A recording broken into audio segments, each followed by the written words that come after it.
Hello, lovely peoples of the internets. Red June here. I hope everybody is having a lovely morning or afternoon wherever you are. I think this is actually probably going to be a short one. Today, just as I was coming in to sit down, I felt a migraine coming on. So I ran and I took my migraine pills really quick, but they do take a little while to kick in. So I might be dealing with that in a little bit. So I'm gonna try and make this a quick one. I think I'm probably going to make a longer video about this. I was thinking about it, and I think it'll probably be the first one in like a year that I actually sit down and do an actual edited video about and talk about this controversy, drama, I guess is the word for it in 2020. Everything is drama now, but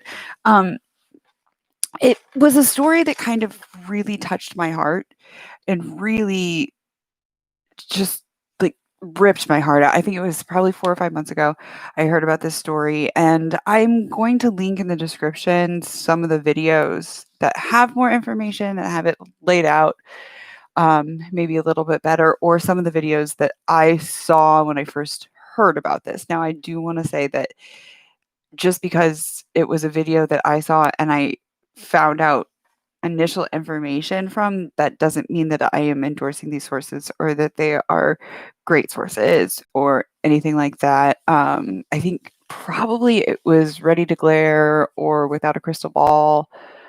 Both of those, I think, probably covered the story at the same time. And so I don't know which one I saw first. Now, I will say from what it seems like to me, Dad Challenge podcast has done a bunch of videos covering this topic, and he is really just like on it and will not let it go. And we will get back to him in a little bit. But basically, if you haven't heard about this story, just to wind it back and tell you a little bit about it, we'll go back several years. There was this couple that was a YouTube family vlogging couple.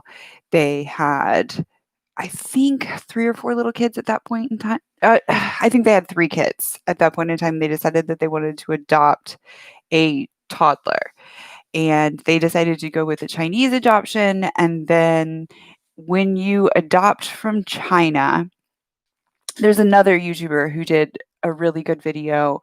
Her mom adopted her from China, and so she sat down with one of her moms. She has 2 moms, and they talked about the adoption process that they went through. I think they decided to go through a Chinese adoption because this was probably close to 20 years ago.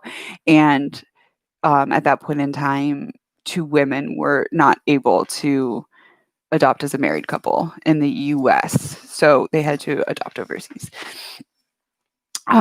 So yeah, I will link that video down below. I will link the Dad Challenge podcast and some of his videos down below. He is a former pastor who left the church, and I think he has another job, I'm sure, besides YouTube, or at least he used to. I don't know if that was just pastor work or if he's done other things also, but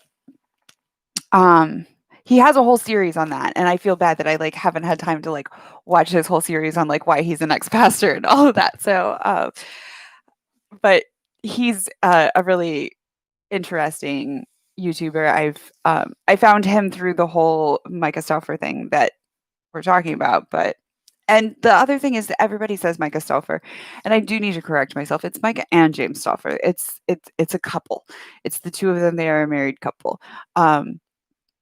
They decided to adopt a disabled Chinese child. When they initially got the paperwork for the child, I believe their doctor told them, like, basically, like, this is maybe not a good idea. This is going to be a lot of work. And her response was, I wish I had the article on me so I could show you word for word. It was like, this is a child that's not returnable. And at that point, I think that they hadn't even like finalized all of the paperwork. Maybe they had him in in their custody at that point. I'm not sure on that. This is why I need to do like a sit down edited video, get like all of my ducks in a row and I have all the facts, all the information. But she was like, this child, remember those words. Mark those words, because I'm laughing about it because it's so painful and so uncomfortable to me that 3 years later, she ended up they ended up, the two of them gave away the child. They abandoned the child, and not like, oh, they abandoned it on the orphanage doorstep or something like that. But they rehomed the child, which I was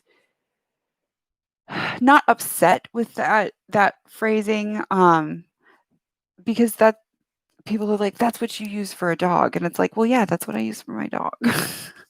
Like I love my dog, so I'm not a person who has kids, so I'm not sure if I can comment on the phrasing of rehoming children.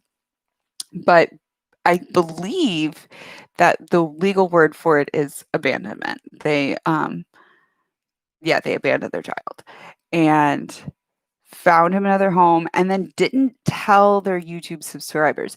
Meanwhile, they have blogged all of this. They've gained like 1 million subscribers, close to 1 million subscribers, just by basically exploiting this child, his autism, and all of these just like behavioral things while he's there that I guess people didn't. I mean, I'm not a family blogger, so I don't like I don't watch family blogs or family vlogs or any, like, I'm not a family person, so that doesn't necessarily, spark my interest. But I guess a lot of people didn't start picking up on this until after he just like kind of disappeared from videos. And then they came out with this video saying that they had like rehomed him. And it was apparently like he was an autistic child. And I've seen video of this child. My understanding is that he is a sign user. And I've seen, it's terrible, but I saw like pictures of this kid with his hand duct taped. I guess he was a thumb sucker, is again my understanding from like other sources. I'm going to link some sources down below, but go check those out. But he was a thumb sucker. He would not stop sucking his thumb. There are all kinds of like dental issues and stuff that can come along with that. So I understand with him being a toddler that it was time to stop sucking his thumb. But what they decided to do was they literally duct taped his thumb, like put literal duct tape on his whole hand so that he couldn't put his thumb in his mouth. And I'm not a sign language user as like my primary language. I have learned a little bit of sign language over many years, but just the thought of somebody who uses primarily sign language to duct tape their hand is like, yeah. And there's another video that I saw, and this one really, really upset me. He kept signing more, that he was hungry, he wanted more. And she was talking about like his food fixation, blah, blah, blah. And she just like grabs him by the hand and just like takes him and like puts him in timeout, like grabs him by the hand. And again, to somebody who doesn't use sign, isn't familiar with sign users, that probably looks like nothing. You're just grabbing a child by the hand. But if you think about that, their hands are their only method for communicating. She basically reached over and put her hand over his mouth and took him into timeout, or put duct tape over his mouth. He has no way to communicate. If you are constricting his hands, if you are restricting his hands, he cannot communicate. And that I think to me is why this story really stuck out to me, is when I saw those two things. It really broke my heart. Sorry. And so when they said that he was rehomed, there's like a part of me that is like, good. Because he does not need to live in a house where his primary use of communication is restricted, and he's not respected as an autonomous person. But it sounds like from some of the updates and whatnot, the rehoming situation was very it did not go through the adoption agency. It wasn't like anything official.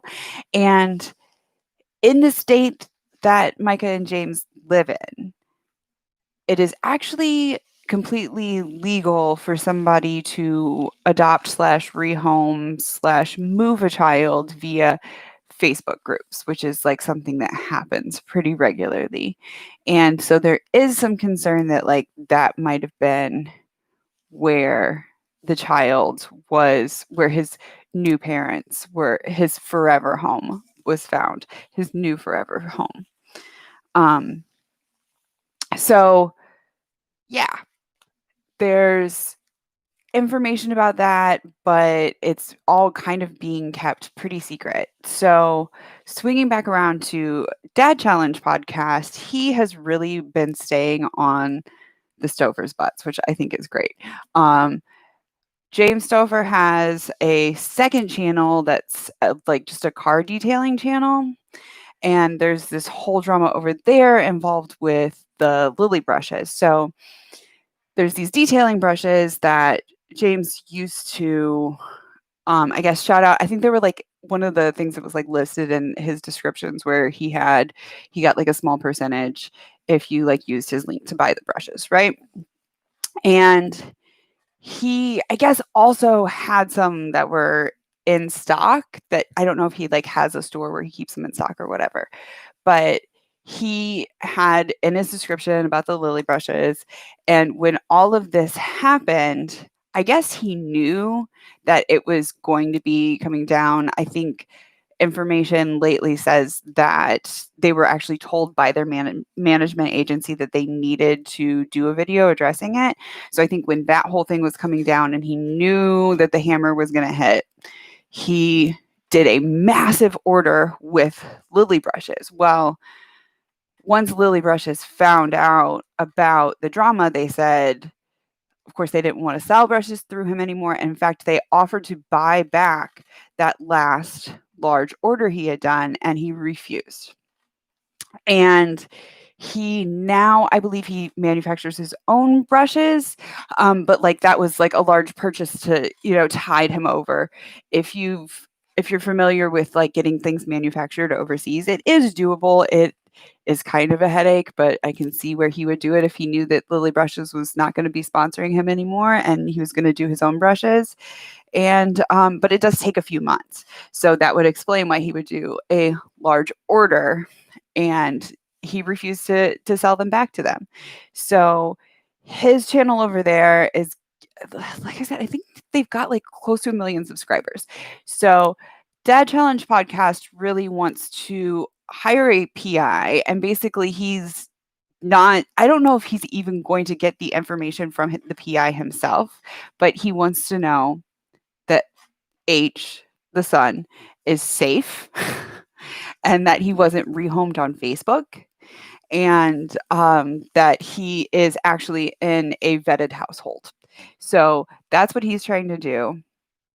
I'm going to try and link him down below and kind of I think he talks about it a little bit in his latest video. I saw that this morning. So I will link those down there. And like I said, some of the other videos that I saw about the topic, not that those are necessarily like the be all end all sources. Again, I just want to give you more information. I think I'm pretty sure like T Spill did an episode too, which she's pretty legit. So, but I will get those listed and yeah, like I said, I think I'm gonna do like an actual edited video to where it's like more